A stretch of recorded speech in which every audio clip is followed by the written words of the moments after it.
बेरोजगार नौजवानों का मजाक उड़ा रही सरकार भाजपा के विजय रथ को दिल्ली जाने से 2024 में रोकेगी समाजवादी पार्टी। यह बात शुक्रवार को झांसी आए समाजवादी पार्टी के प्रदेश अध्यक्ष पिछड़ा वर्ग पूर्व एमएलसी राजपाल कश्यप ने पत्रकारों से वार्ता में कही। उन्होंने कहा कि समाजवादी पार्टी के राष्ट्रीय अध्यक्ष अखिलेश यादव ने पीडीएफ पखवाड़ा चलाया, जिस पर वह पूर्वांचल गए, कन्नौज, मैनपुरी और कल जालौन गए थे, जहां दंगल प्रतियोगिता नेताजी के नाम से हो रही थी। अब महोबा सहित पूरे प्रदेश में चलाया जाएगा। सरकार हर मोर्चे पर विफल है, उनका कहीं रोजगार नहीं दिखा है। गोरखपुर में कोई विकास नहीं है, झांसी में मेट्रो नहीं चली है, गौशाला अन्ना पशुओं की कोई व्यवस्था नहीं है, एक्सीडेंट हो रहे हैं, अन्ना जानवर खेत में नुकसान कर रहे हैं।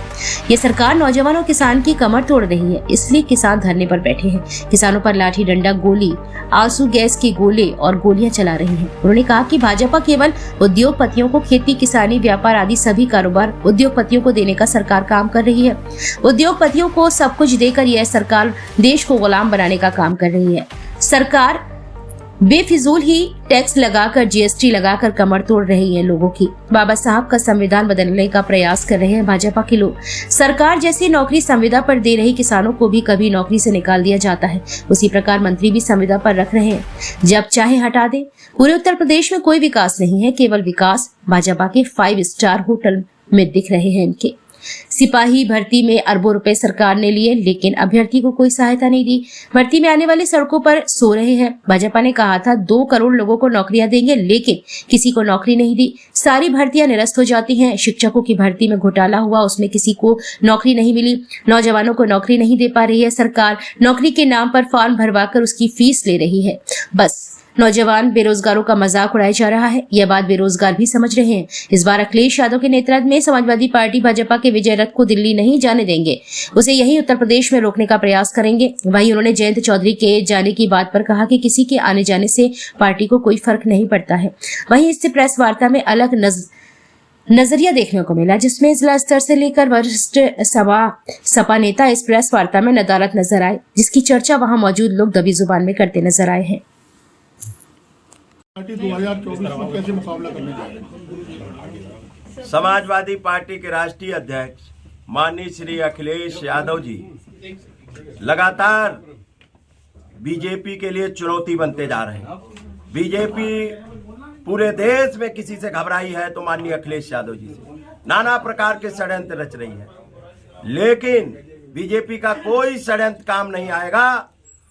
जिस तरीके से 22 में बीजेपी को घटाया है और 24 में माननीय अखिलेश यादव जी के नेतृत्व में बीजेपी का सफाया है। बीजेपी हर मोर्चे पे विफल है। न किसान की आय दुगनी कर पाई, न बेरोजगारों को रोजगार दे पाई, न हवाई चप्पल वाला हवाई जहाज में चल पाया, न विकास हो पाया, न झांसी और बुंदेलखंड और पूरे प्रदेश में जो अन्ना पशु हैं उनकी व्यवस्था कर पाई। जब देश के प्रधानमंत्री ने कहा था 22 में कि 15 दिन के अंदर हम गौशालाओं में भेज देंगे, लेकिन आज तक वो सड़कों पे घूम रहे हैं। इसलिए हर मोर्चे पे विफल सरकार। महंगाई चरम सीमा पे है। डीजल पेट्रोल सैकड़ों को पार कर गया। सिलेंडर किस तरीके से जो 350 का 400 का सिलेंडर था वो 1000-1200 को पहुंच गया। हर तरीके से डकैती, गरीब की डकैती डालने का काम बीजेपी कर रही है। बेरोजगारों का भी शोषण करने का काम कर रही है। आज लगभग 60 लाख लोगों ने आवेदन किया है पुलिस भर्ती में। जिस तरीके से 500 रुपए लिए हैं, लगभग 3 अरब रुपए लेने का काम बीजेपी ने किया है बेरोजगारों से फीस के माध्यम से, और लगभग 1500 रुपए एक आवेदक के खर्च हुए हैं परीक्षा देने से लेकर। ये बताइए 14 अरब रुपए जनता जो बेरोजगार है उनकी गाड़ी कमाई खर्च करा के, और नौकरी के नाम पे कुछ नहीं। जयंत चौधरी आपका साथ छोड़ गए 24 के पहले ही, क्या कहेंगे? हमारी जो पार्टी है, जनता हमारे साथ खड़ी है, और दल बदलुओं का सबक आपने देखा होगा। घोसी में क्या हुआ था?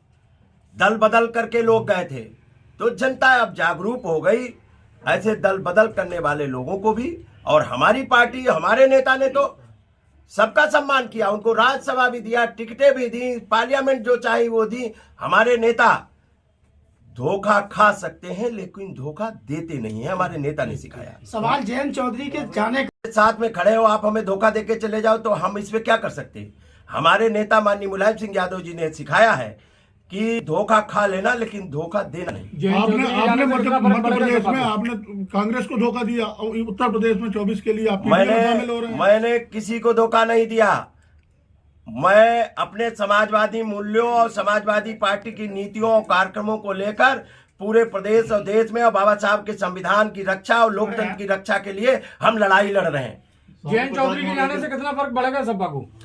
मैं कह रहा हूं, कौन जाता कौन आता इससे मतलब नहीं है। कौन वर्तमान में बड़ा संकट है देश के सामने, संविधान की रक्षा, लोकतंत्र की रक्षा, वोट का अधिकार बचाना है, बेरोजगारी खत्म करना, महंगाई खत्म करना है, ये सब बड़े मुद्दे हैं। इसके लिए समाजवादी पार्टी लड़ रही है और आप देख लेना, समाजवादी पार्टी और माननीय अखिलेश यादव जी के नेतृत्व में इस बीजेपी के विजयी रथ को रोक दिया जाएगा उत्तर प्रदेश में ही, और गुजरात मोदी जी को गुजरात वापस भेज दिया जाएगा। स्वामी प्रसाद मौर्य के लिए क्या कहेंगे? समाजवादी पार्टी सभी जाति वर्ग धर्मों का सम्मान करती है और समाजवादी पार्टी इसीलिए सोशलिस्ट पार्टी है, सभी विचारों के लोग रहते हैं। और समाजवादी पार्टी इस आरक्षण जो खत्म हो रहा, जाति जनगणना नहीं बीजेपी करा रही है। सवाल स्वामी प्रसाद मौर्य से जुड़ा था। भगवान को गाली दे रहे हैं, आप लोग चुप्पी क्यों साधे रहे हैं? मैं कह रहा हूँ बीजेपी के नेताओं ने भगवान के चंदे में भ्रष्टाचार कर लिया, भगवान राम की जमीनों में खरीद फरोख्त में भ्रष्टाचार कर लिया। स्थापना हुई तो आप लोग क्यों नहीं गए? वहाँ बैठे नेताओं ने आप बयान नहीं सुने क्या? स्थापना में आप लोग क्यों नहीं गए? कोई भी राम मंदिर की स्थापना में आप लोग क्यों नहीं गए? अरे देखिए, हम